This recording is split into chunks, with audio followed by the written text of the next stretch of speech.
Olá, bem-vindos a mais uma história deste canal. Nesta história iremos seguir Fernando, que tinha combinado ir partilhar uma sardinhada com um amigo, quando se senta numa banca em Alfama, onde a conversa irá tomar caminhos inesperados. Fernando deu-lhe as sardinhas. No peito, aquela angústia que preferia adiar, nos olhos as lágrimas insistiam em dar sinal de si, mas o sorriso não o abandonou e Fernando insistiu em prevalecer. Mas voltemos ao final da tarde desse dia. A hora de maior calor em Lisboa já tinha passado, apesar de se sentir que já nos aproximávamos do verão. Umas noites antes da véspera de Santo António, era a altura ideal para Fernando ir à Alfama comer as sardinhas pelas quais ansiava o resto do ano. De calções caqui que lhe davam ligeiramente acima do joelho, sandálias de couro e camisa de manga curta por fora dos calções, sentiu-se bem e descontraído. Vestir calções era quase uma novidade para Fernando, mas o calor dos últimos dias e alguma necessidade de maior liberdade empurraram-lhe a experimentar algo já quase esquecido. Nesta altura ainda se podia andar em Alfama e apreciar a arte popular dos arraiais que se fazia mostrar através das bancas, palcos e decorações de rua. Além do mais, se Fernando queria viver um pouco da animação dos santos, tinha que ser nesta altura, porque na véspera de Santo António tinha sempre afazeres derivados da sua vocação que limitavam ou mesmo anulavam o seu tempo disponível. Sem pressa, desceu as escadinhas de Norberto Araújo, sorrindo à senhora que, num banquinho forrado com uma toalha branca com galos de barcelos estampados, vendia copinhos de ginginha cuidadosamente expostos numa bandeja de inox. Depois de passar por um altar de Santo António, de onde sobressaía um conjunto de velinhas do IKEA, meteu-se pelo beco da Corvinha, descendo até às escadinhas de São Miguel. A tarde ia avançando, e por todo lado havia gente a descer e a subir as ruelas do bairro. Dos dois lados das escadinhas, os moradores da zona construíram estrados com base das suas bancas, onde colocaram mesas cobertas com linóleo e bancos corridos de madeira. Cada banca, com a fachada decorada a rigor, ficava virada para as escadinhas por onde passavam os foliões. O grelhador de cada banca, exibido orgulhosamente, era o centro das atrações. Ocupando posições diferentes, mas nunca em posição secundária, esperava o seu momento de brilhar, assando as tão procuradas sardinhas e outros petiscos típicos dos santos populares. Todos os anos, estas bancas começam a ser montadas durante o mês de maio, e a noite mais concorrida é de 12 de junho, véspera do dia de Santo António, quando os bairros típicos de Lisboa, Alfama, Moraria e Costa do Castelo, se enchem de gente até não caber nem mais uma alma. Cada família, ou grupo de amigos, dessas escadinhas e ruelas dos bairros tem a sua banca que decora a rigor. No bairro de São Miguel, tal como noutros largos estrategicamente escolhidos, são montados palcos onde atuam bandas que animam a multidão com êxitos populares. O barulho da montagem do palco e ligação da aparelhagem sonora do Largo São Miguel misturava-se com os testes dos cantores. Qualquer amante dos santos populares sabe que o arraial só está completo com a banda a cantar "O Pai da Criança" e outros êxitos populares. São músicas que no dia-a-dia a maior parte das pessoas nega saber, mas que no momento em que são cantadas, e de preferência já com um grão na asa, não há quem não as conheça.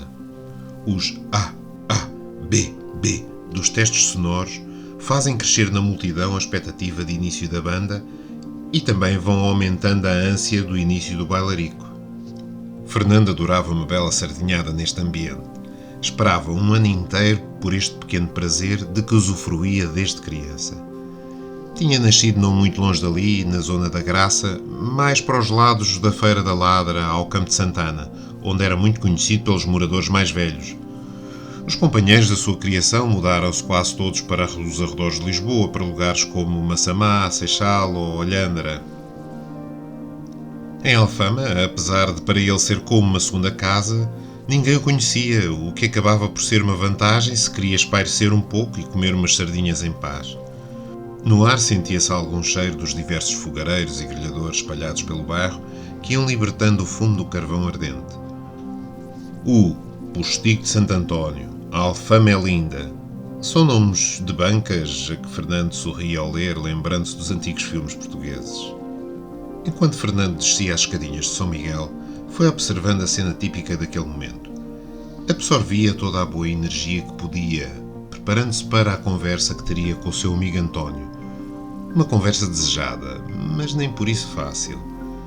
Já passavam das 6 da tarde e nas escadinhas de São Miguel, em frente de cada grelhador, havia alguém que se encarregava de pôr as brasas no ponto certo para, dentro de nada, poderem receber o que se quisesse grelhar. Por esta altura, com o carvão dos grelhadores a aquecer, ainda se mantinha no ar o cheiro do petróleo usado para atear o lume. Um ferro comprido para picar o carvão. Um instrumento que parece uma pá pequena, mas comprida para manusear as brasas. E um abanico de palha eram as ferramentas que se repetiam em cada grelhador, para além da óbvia garrafa de 1,5 litro de água a fazer de borrifador, que servia para acalmar as labaredas quando estas insistiam em levantar a garimpa.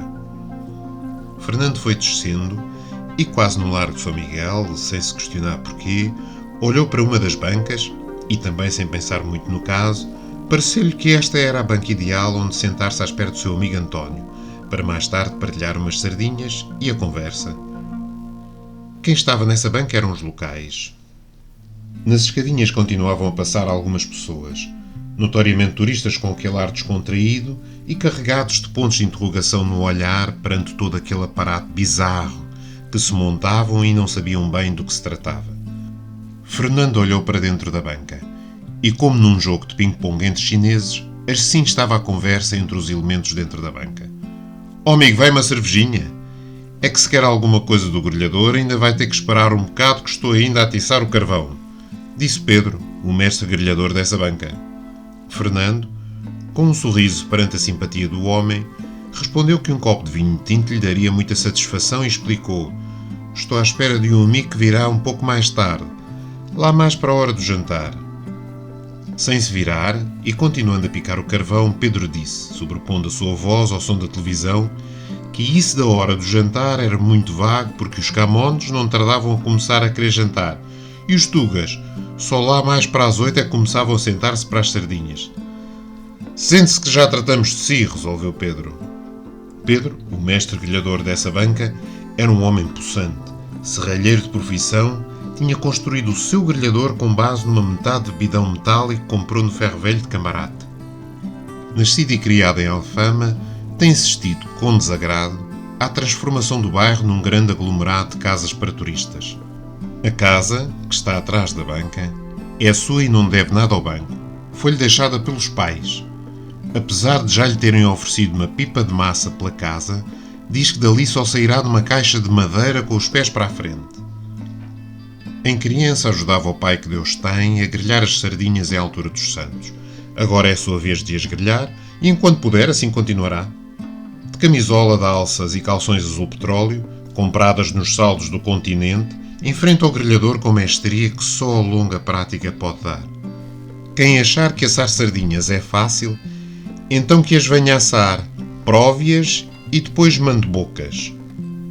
Em cada banca, o respectivo grelhador ia-se aprontando e os vários mestres grelhadores iam trocando graçolas entre si.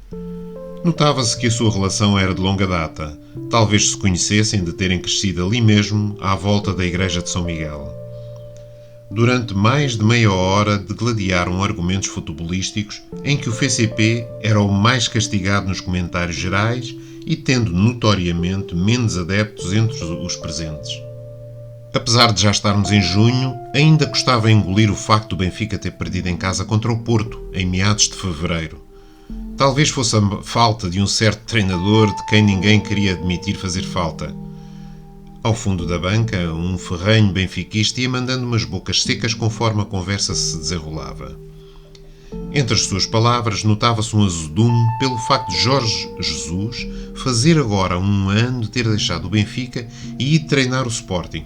Raios partam o homem, o Sporting, era lá coisa que se fizesse.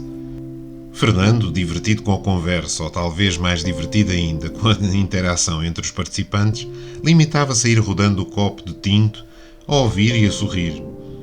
A televisão ia marcando o passo das conversas quando Maria, mulher de Pedro, baixinha e troncuda, abundante de peito e pernas, trajando umas calções de algodão justinhas que faziam relevo à sua roliça forma de andar, saiu de dentro da casa a resmungar com o raio da bola é todo o dia. Agarrou no comando, mudou de canal e voltou a entrar em casa continuando a falar sem se entender nada do que dizia. Agora a televisão passava as notícias que falavam de um caso que teria acontecido há cerca de um ano. Via-se na televisão o que parecia um corpo inanimado deitado numa praia à beira d'água.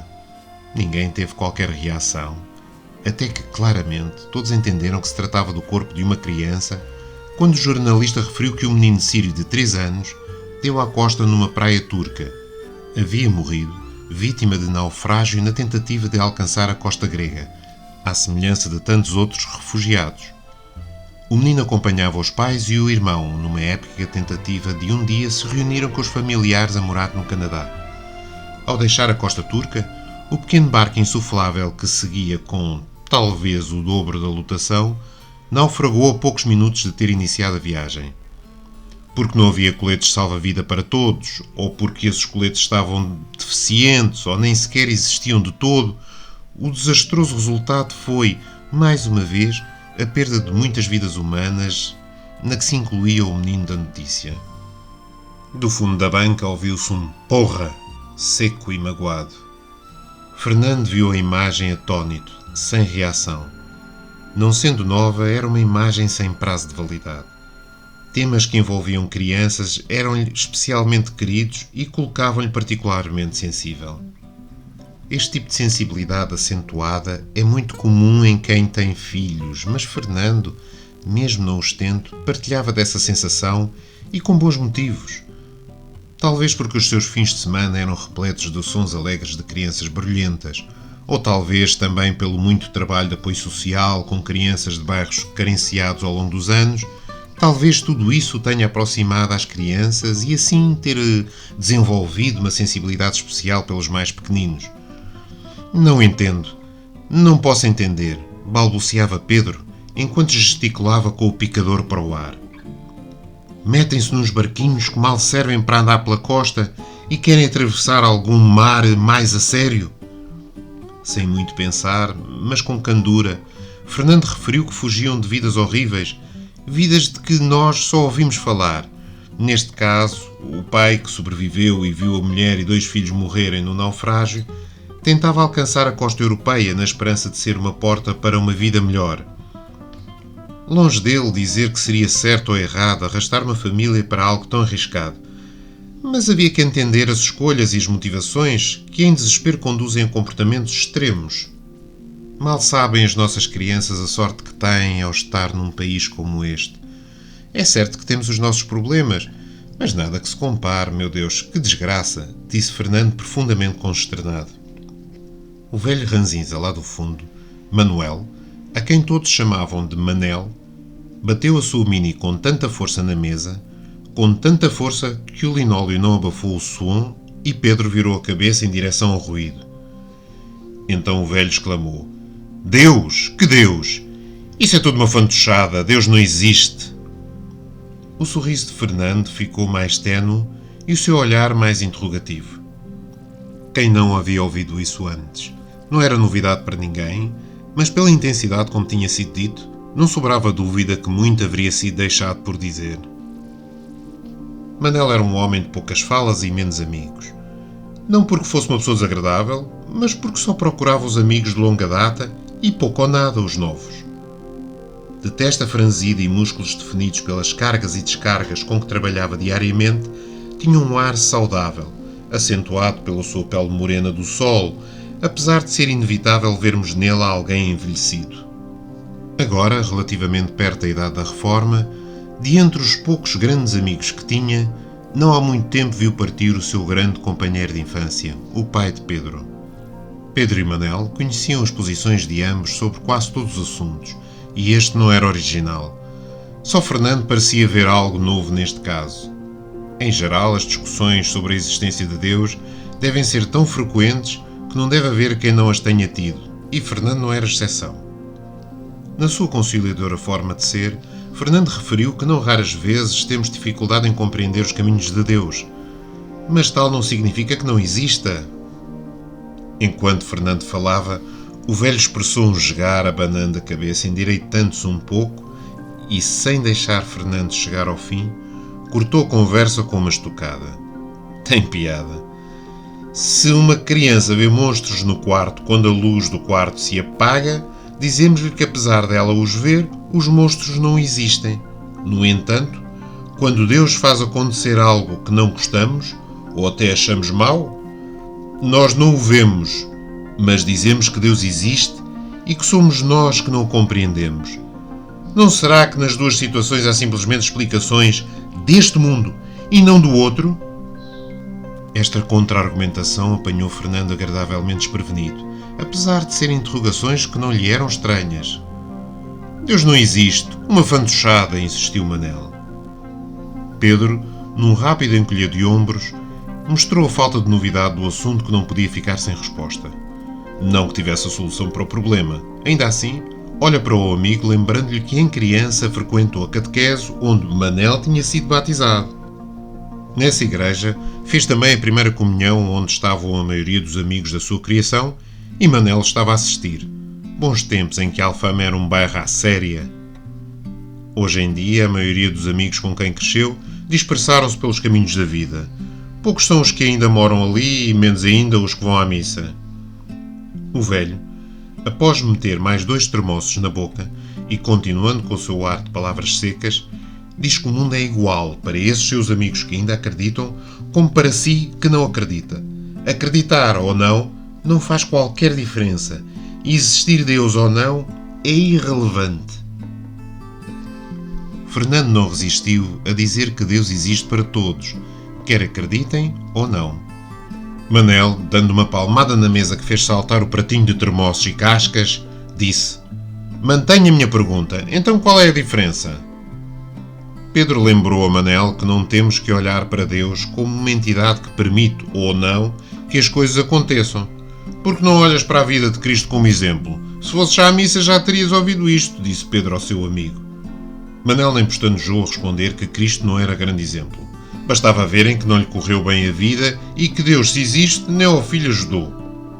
E, afinal de contas, para que morreu Cristo na cruz? Para hoje em dia podermos assistir às atrocidades que presenciamos? Se Deus existe, e é todo misericordioso, como ele ainda se lembrava ter ouvido na missa, e tem todo o poder que lhe é atribuído, como é que deixa que tanto mal exista na terra? Fernando ouvia as palavras de Manel, que pareciam encaixarem-se em compartimentos pré-determinados, e tinha as suas ideias sobre o assunto, mas estava indeciso sobre a melhor forma de as partilhar naquele momento. A sua normal agilidade de raciocínio parecia tropeçar em pedras mentais e, à indecisão, juntava-se uma estranha dificuldade de falar sobre o assunto. Olhou em seu redor e mais uma vez cedeu ao seu lado de partilha.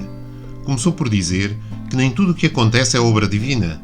Deus deu livre-arbítrio ao homem para que este fosse livre nas suas escolhas e ser consequente nas suas ações. Pedro para de espicaçar o carvão, olha para Fernando e diz-lhe que essa do livre-arbítrio de que se conta de Deus não pode ser bem assim. Fernando não esperava esta interrogação de Pedro e não podia ter ficado mais intrigado. Sorriu e Pedro continuou: "Então, se Deus sabe tudo, pode tudo e conhece o presente e o futuro, não há ação do homem que ele não saiba que vai acontecer. Então o livre-arbítrio é muito questionável." Fernando identificou a ratoeira em que se tinha metido, mas continuava indeciso se haveria de aprofundar esta conversa. Pedro sente a necessidade de dizer que o facto de ter fé não queria dizer que não tivesse as suas dúvidas e que acreditar em Deus era uma opção. Manel sentiu-se apoiado. Uma vida com mágoas incuráveis fazia-se notar na atitude de Manel, que visivelmente travava muitas palavras antes que fossem partilhadas. Nas escadinhas continuavam a passar os turistas que paravam para fotografar Pedro, que espicaçava as brasas. Entre a multidão engrossava a percentagem de grupos de portugueses ruidosos que ali vão aumentando com novos comparsas. Os pedidos de jantar continuavam a ser recusados, mas não tardariam a poderem começar a ser aceites. Manel levantou-se e entrou na casa, dizendo alto a Maria que ia à casa de banho. Pedro, vendo o amigo afastar-se, aproveitou o momento para se dirigir a Fernando e contar-lhe algumas coisas que preferia dizer sem que Manel estivesse presente. Manuel é um grande amigo da família. Pedro lembra-se dele desde sempre E Manuel lembra-lhe com frequência que andou com ele ao colo.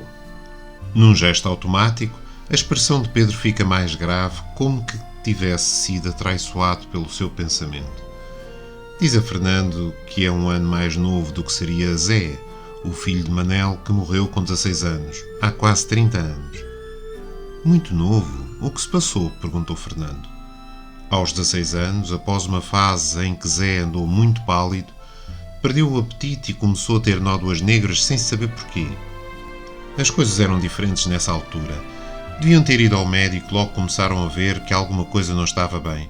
Mas ninguém sabe se isso teria feito alguma diferença. Quando foi ao médico, depois de uns testes, soube que tinha leucemia e talvez, em 6 meses, mais ou menos, apagou-se depois de ter estado uns 3 meses internado no IPO. Quando o Zé morreu, nem parecia o mesmo de branco e magro que estava. Pedro lembrava-se muito bem do Zé. Eram amigos desde o jardim de infância, onde ficavam quando os pais iam trabalhar. Como pode imaginar, o Manel e a mulher ficaram de rastos, disse Pedro ainda com ar grave. Deixaram de ver os amigos, parecia que viviam só um para o outro, até que já não podiam mais um com o outro, e Manel voltou a aparecer mais por aí. Na escola, o Zé sempre andou um ano à frente de Pedro, mas encontravam-se nos corredores e pátios. No bairro andavam muito juntos. Foi nessa altura que foram interrompidos por um "boa tarde", dito por alguém com forte sotaque americano. Era Nancy. Enfermeira reformada, há cerca de um ano tinha escolhido Portugal para passar um tempo da sua reforma.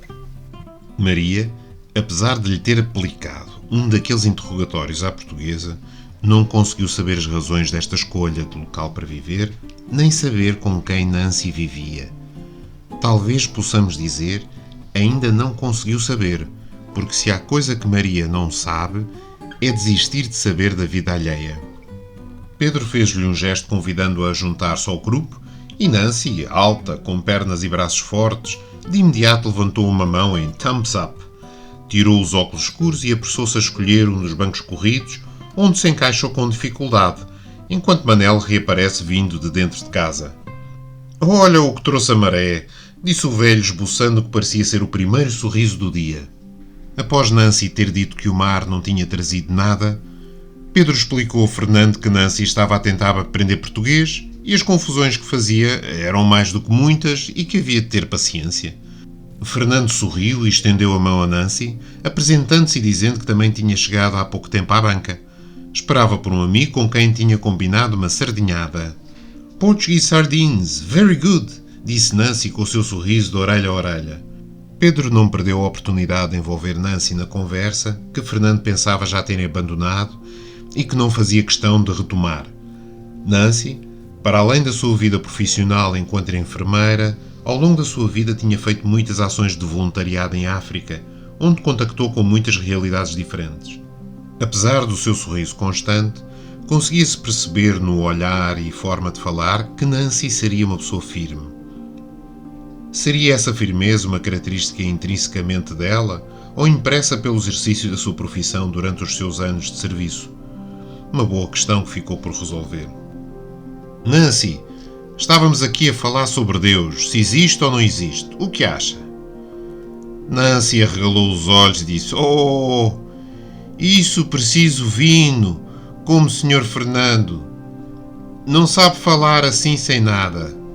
Todos se riram e Maria, que já ali estava à espera da sua oportunidade para falar com Nancy, agarrou um copo de plástico, chegou-se à boxe de vinho tinto de Dona Ermelinda Freitas, apertou a torneirinha e encheu o copinho de pedido.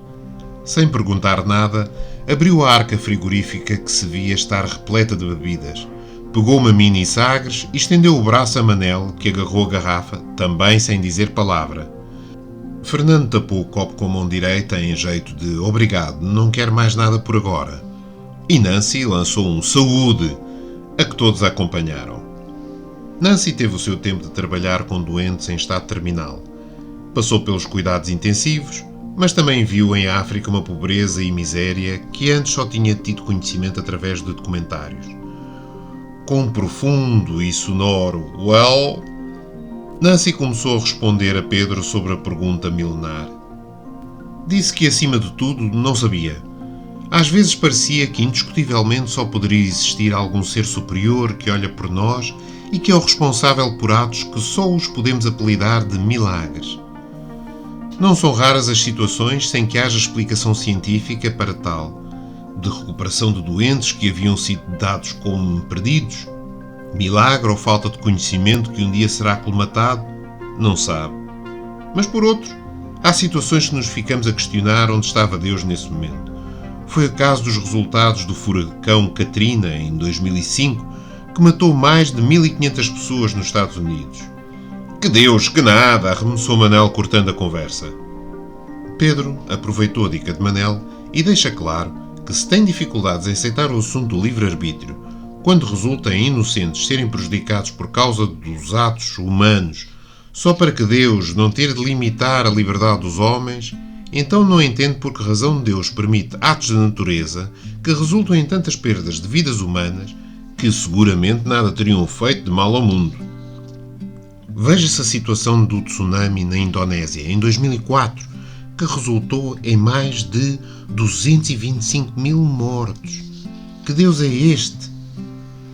Fernando ia tentar intervir quando Nancy recordou a indiscutível ajuda que é prestada por muitos missionários e voluntários em África que têm por base organizações da Igreja. Muito perentoriamente disse que não podemos esquecer este trabalho. Manel, que só havia suavizado a sua secura para um breve sorriso a Nancy, levanta-se e também com um tom mais alto exclama: "Ah! Mas isso é outra coisa. Isso não tem nada a ver com Deus. As pessoas, quando querem, são muito mais do que esse Deus. Isso de ir à missa e bater no peito não serve para nada, mas ações concretas é outra coisa." Em todo o tempo que o filho havia ficado internado, Manel desfazia-se em elogios às equipas de médicos e enfermeiros que tratavam do seu Zé. Pessoas de verdade é o que vos digo. Pessoas de verdade é o que faz falta e faz a diferença. No grelhador de uma banca ali ao lado, o sal aspergido para cima das sardinhas já crepitava nas brasas, e por entre golfadas de fumo podíamos ver as sardinhas ainda miudinhas, mas já entre o azulado e o acinzentado de bem grelhadas. Se o fumo fosse elegante, diria que bailava de cima para baixo, bafejando a multidão. Porém, fumo de grelhadores é orgulhosamente coisa do povo. E se há algo que o fumo de uma sardinhada faz com mestria, é empestar democraticamente todos quantos passam perto. No Largo de São Miguel a música começou, era o início do baile. Nas escadinhas o rebuliço era constante, as várias bancas já começavam a receber os primeiros clientes e Pedro lançou um orgulhoso "tá quase", a olhar para o carvão já bem quente. Maria viu a sua oportunidade e lançou-se na sua cruzada. "Então, está mais contente com o seu prédio? Da última vez que aqui esteve não me pareceu muito contente lá com uns vizinhos." Seria desta que conseguiria saber com quem vive Nancy? Só a tinha visto uma vez com uma amiga e a sua forma prática de ser e vestir davam-lhe sinais intrigantes que lhe picavam a curiosidade. Mas Nancy só teve o tempo de olhar para Maria e talvez ainda estivesse a traduzir as palavras portuguesas quando Manel, com um ar muito afetado, disse a Nancy: "Se Deus existe, muito mal vai a sua igreja com aquelas situações dos padres americanos e as crianças." Entre o desconforto e a surpresa, Nancy só conseguia repetir "Shame, shame on them", porque o pouco português que sabia não lhe parecia o suficiente para expressar bem o que sentia. Pedro manda entrar um grupo de jovens já meio alegres que perguntavam se podiam sentar. Maria logo se apressou a pôr os talheres em que cada conjunto fora previamente enrolado num guardanapo de papel. As brasas estavam no ponto e era hora de começarem a assar sardinhas. O largo ia-se enchendo e a banda já cantava animadamente. Entretanto, António, o amigo por quem Fernando esperava, tinha ido de táxi até ao Museu do Fado. Já lhe tinham falado várias vezes da Uber e de todas as suas vantagens, mas tantos anos a levantar a mão e mandar parar um carro de praça, talvez se viesse a habituar a algo diferente, mas ainda não tinha sido desta. O taxista era-lhe conhecido e a conversa até ao destino fora animada. Do chafariz de dentro ao Largo de São Miguel foi uma caminhada curta, apesar de ser a subir e António ter que ir furando caminho por entre a massa de gente que vinha aos Santos. Passado o Largo de São Miguel, e assim que começou a subir as escadinhas, encontrou sem esforço o seu amigo Fernando. Ao trocarem olhares, os sorrisos foram imediatos. Olá, Fernando, que gosto de ver-te depois de tanto tempo. Estás ótimo! Os novos amigos de Fernando perceberam que havia chegado o amigo esperado que interrompia a conversa. Padre António, disse Fernando, não podia estar mais contente de o ter aqui comigo. Nem sabe há quanto tempo ansei por este encontro, mas calculei que queria um tempo de recato após aquela situação tão desagradável. António nunca tinha conhecido outra vocação em toda a sua vida. Foi sempre um grande dinamizador das paróquias por onde passou, quer nas aldeias de interior após ter sido ordenado, quer nas várias paróquias de Lisboa onde esteve a maior parte da sua vida. E do seu tempo de professor no seminário de Almada, guarda grande amizade com a maioria dos seus alunos, que fizeram um grupo no Facebook com o seu nome. Agora, com 67 anos, caracterizava-lhe um sorriso franco e constante, mas também uma misteriosa tristeza no seu olhar brilhante. António passou por um tempo de vida que jamais teria imaginado possível para si. Foi injustamente acusado de pedofilia, que alegadamente teria existido durante o seu tempo de sacerdócio numa paróquia nos arredores de Lisboa, acusações das quais acabou por ser inquestionavelmente ilibado. No entanto, como todos sabemos, só pela acusação foi crucificado em praça pública sem direito à defesa. O povo tem memória curta e esqueceu, mas António viverá com as memórias desse tempo. Hoje em dia, António dedica-se a dar apoio aos padres que foram ou podiam ter sido seus alunos. Diz que, através daqueles com quem, das mais diversas formas, privou e que viverão para além dele, ele poderá servir a Deus por muito mais tempo. Deixa, Fernando, não te apoquentes. Deus sabe a verdade. Vocês sabem a verdade. Eu sei a verdade. E todas estas verdades são uma só. Mas diz-me, rapaz, fala-me dessa crise de fé que dizes estar a colocar-te a questionar o teu sacerdócio. Manel! A voz de Maria era inconfundível. Afasta-te aí que vêm os clientes. E Manel vai lá dentro da casa buscar uma cadeira que estava à volta da mesa da pequena sala de jantar e trouxe-a cá para fora para sentar a um canto. As conversas com os novos amigos haviam terminado quando se ouviu a banda começar a cantar O Pai da Criança e a multidão a acompanhar em coro. O arraial estava montado. Obrigado pela sua atenção. Caso tenha gostado, peço que carregue no botão em baixo e partilhe com os seus amigos e família. É simples para si e muito importante para este canal. Tenha um excelente dia.